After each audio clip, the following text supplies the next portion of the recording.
Follow कीजिए हमारे Facebook page को और सब्सक्राइब कीजिए यूट्यूब चैनल को टेक्निकल सब्जेक्ट और टेक न्यूज़ की वीडियो सबसे पहले पाने के लिए। नमस्कार दोस्तों, आपका हमारे ऑनलाइन लेक्चर सीरीज में एक बार फिर से बहुत बहुत स्वागत है। आज हम प्रॉब्लम सॉल्विंग सब्जेक्ट में बात करेंगे एल्गोरिथम एंड फ्लो चार्ट से रिलेटेड कुछ क्वेश्चन की, जो क्वेश्चन आपके जनरली एग्जाम में पूछता है। तो जो पहला क्वेश्चन हम ले रहे हैं यहाँ पे है question, write an algorithm and draw a flow chart to find whether the number is even और ऑड। इस तरह से क्वेश्चन आपके एग्जाम में आ सकता है 5 मार्क्स का, जिसमें किसी भी प्रॉब्लम के लिए एल्गोरिथम और उसका फ्लो चार्ट दोनों एग्जाम में पूछ सकता है। तो चलिए हम देखते हैं कैसे इसको बनाते हैं। सबसे पहले क्वेश्चन आ रहा है कि राइट एन एल्गोरिथम, एक आपको एल्गोरिथम बनाना है जो कि इवन और ऑड नंबर को फाइंड आउट कर ले। तब आप सोचिए कि लॉजिक क्या हो सकता है। जैसे मैं आपको कोई नंबर दिया, सपोज मैं आपको 6 नंबर दिया, 6 दिया कि 6 बताइए आप इवन है या ऑड है, तो आप जनरली दिमाग में क्या ले जाएंगे, दिमाग में उसको डिवाइड बाई 2 करेंगे। अगर वहां पर रिमाइंडर उसका 0 आता है, मीन आप उसको कह सकते हैं कि वो इवन नंबर है। अगर रिमाइंडर 0 के अलावा आता है तो उसको क्या कहेंगे, आप वहां पे आपका ऑड नंबर होगा। तो रिमाइंडर अगर हम डिवाइड 2 से कर रहे हैं तो आइदर 0 या 1 ही आएगा। तो 0 के केस में इवन, 1 के केस में ऑड। तो इसी लॉजिक को कैसे आप एल्गोरिथम के फॉर्म में इंप्लीमेंट करेंगे उसको हम देखते हैं। तो सबसे पहले आप पहला स्टेप लेंगे। स्टेप फर्स्ट क्या हो जाएगा आपका, स्टार्ट। हर एल्गोरिथम का पहला स्टेप स्टार्ट से ही होगा। स्टेप सेकंड आपको इनपुट चाहिए। इनपुट क्या लेंगे, कोई भी नंबर, सपोज n ले लिया, जिस नंबर को टेस्ट करना कि ये नंबर इवन है या ऑड है। अब स्टेप थर्ड में आ जाइए। स्टेप थर्ड में अब इस पे लॉजिक लगाएंगे कि इसको क्या करना है, इसी नंबर को 2 से डिवाइड करना है जिसमें रिमाइंडर 0 या 1 कुछ आना चाहिए। तब ध्यान दीजिए, आपका रिमाइंडर का एक मॉडुलो ऑपरेटर होता है। मॉडुलो ऑपरेटर जनरली अगर हम कहीं पे लगाते हैं तो रिमाइंडर ही रिजल्ट देता है। जैसे अगर हम यहाँ पे दे दें 7 मॉडुलो 2, तो इसका मतलब कि इसको डिवाइड करेगा, रिमाइंडर कितना बचेगा 1, तो 1 रिजल्ट आ जाएगा। अगर हम कर दें 10 मॉडुलस 3, तो 10 को 3 से डिवाइड करेगा, 3 बार जाएगा, प्लस एक रिमाइंडर बच जाएगा, तो यहाँ पर रिमाइंडर हो जाएगा। अगर हम बोल दे ऐसे 5 मॉडुलो 4, तो यहाँ पे क्या आ जाएगा, रिमाइंडर कितना बच जाएगा इसमें, 15 को 4 से डिवाइड करेंगे तो मॉडुलो 15 को 4 से डिवाइड करेंगे तो रिमाइंडर कितना बच जाएगा, 3। इस तरह से आपका जो मॉडुलस ऑपरेटर होता है ये काम करता है। तो इसी ऑपरेटर का हम यूज यहाँ पे कर लेंगे। कैसे कर लेंगे, इफ n, जो नंबर आपने इनपुट लिया था n मॉडुलस 2 इक्वल टू 0, अगर ऐसा है, ध्यान दीजिएगा यहाँ पे ऑपरेटर है, एक तो मॉडुलस ऑपरेटर है प्लस यहाँ पे इक्वल ऑपरेटर है। जनरली क्योंकि यहाँ पे आपको सी लैंग्वेज में हम बात कर रहे थे, सी लैंग्वेज क्योंकि आगे आपको सी लैंग्वेज में प्रोग्राम बनाना है, तो सी लैंग्वेज में इक्वलिटी के लिए जो उसका एल्गोरिथम बनाएंगे वहां पे हम इक्वलिटी के लिए डबल इक्वल लेते हैं। 2 तरह से आपको दिखेगा ये, एक तो सिंगल इक्वल कहीं कहीं मिल सकता है सी लैंग्वेज में, या कहीं कहीं डबल इक्वल मिल सकता है। दोनों का मीनिंग अलग है। इसका काम होता है राइट के वैल्यू को लेफ्ट वाले वेरिएबल में असाइन करना, और इसका मतलब होता है इन दोनों को टेस्ट करना कि क्या ये दोनों इक्वल हैं, लेफ्ट साइड और राइट साइड या नहीं। तो फर्दर अभी कंसेप्ट आएगा आगे जब सी लैंग्वेज की हम बात करेंगे। तो यहाँ पे सिंपली समझिएगा, इक्वलिटी टेस्ट करने के लिए है कि लेफ्ट साइड की वैल्यू राइट साइड की वैल्यू के बराबर है या नहीं है। तो अगर हम यहाँ पे n का मॉडुलो 2 लेते हैं तो 2 ही केस होगा, आइदर 0 आएगा या 1 आएगा। अगर 0 आता है यहाँ पे तो 0 0 इक्वलिटी हो जाएगी। जैसे इक्वलिटी होगी कंडीशन आपका ट्रू हो जाएगा, देन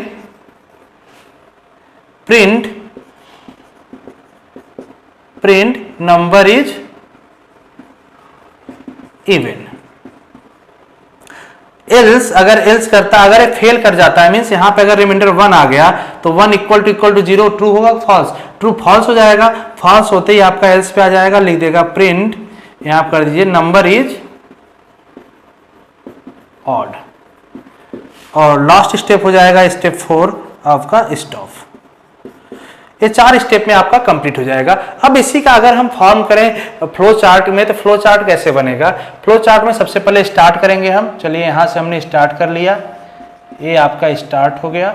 स्टार्ट के बाद मैंने इनपुट ले लिया। इनपुट के लिए कौन सिंबल लेंगे, अब आप बताइए। इनपुट के लिए एफ सिंबल आएगा, तो इनपुट के लिए यहाँ पे हमने क्या ले लिया, read n. Read means input लिख सकते हैं, रीड लिख सकते हैं, कुछ भी आप लिख दें। रीड का मतलब कि मैंने इनपुट ले लिया।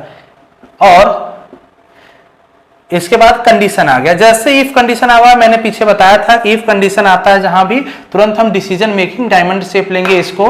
तो यहाँ पे हम इसको लेंगे, तो यहाँ पे क्या क्या काम कर रहे हैं हम, n modulo 2 equal to 0। Condition देखेंगे, दो ही केस बनेगा, या तो ट्रू होगा या तो फॉल्स होगा।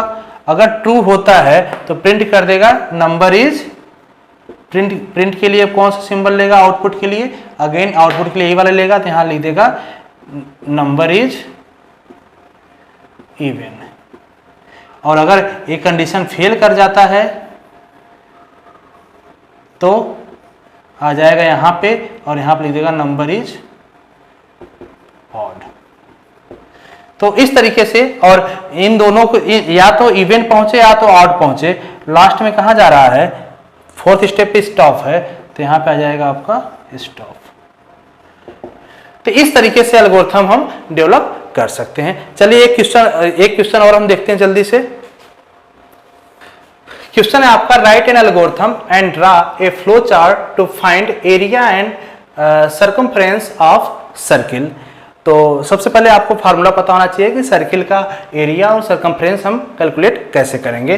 तो एरिया के लिए आपका जो फार्मूला होता है, एरिया ऑफ सर्किल, ये आपको पता होगा क्या होता है, पाई आर स्क्वायर। सर्कमफ्रेंस का क्या होता है, सर्कमफ्रेंस का क्या होता है, 2 पाई आर। इस तरह से फार्मूला होता है। जब आपको फार्मूला पता है अब एरिया और सर्कमफ्रेंस निकालने का, एरिया सर्किल का, तो आप इसके लिए सबसे पहले एल्गोरिथम बना लेते हैं। एल्गोरिथम के बाद हम इसको फ्लो चार्ट में कन्वर्ट करेंगे। तो चलिए सबसे पहले हम एल्गोरिथम बनाते हैं। एल्गोरिथम में क्या करता है, सबसे पहले स्टेप फर्स्ट क्या हो जाएगा, स्टार्ट, ये सिंपल है। स्टेप 2 आ जाइए, स्टेप 2।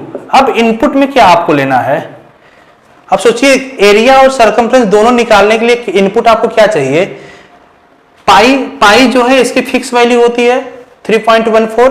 तो यहां पे हम उसको तो इनपुट लेना नहीं है, इनपुट मुझे चाहिए केवल आर। अगर हम आर इनपुट में ले तो हम उसका एरिया भी कैलकुलेट कर लेते हैं और सर्कमफ्रेंस भी निकाल लेंगे। तो इनपुट हम लेते हैं r means radius of circle. अगर इनपुट हम आर लेते हैं, अब स्टेप 3 में आते हैं। स्टेप 3 में हम लिखेंगे calculate area equal to, area कैसे निकल जाएगा आपका, पाई मीन्स 3.14 लिख सकते हैं डायरेक्टली आप यहां पे, मल्टीप्लाई बाई आर स्क्वायर, मतलब multiply by r multiply by r. तब इसकी वैल्यू जो होगी कैलकुलेट होगी किसके पास आ जाएगी, एरिया के पास। स्टेप 4 में ले लीजिए, स्टेप 4 कैलकुलेट सर्कमफरेंस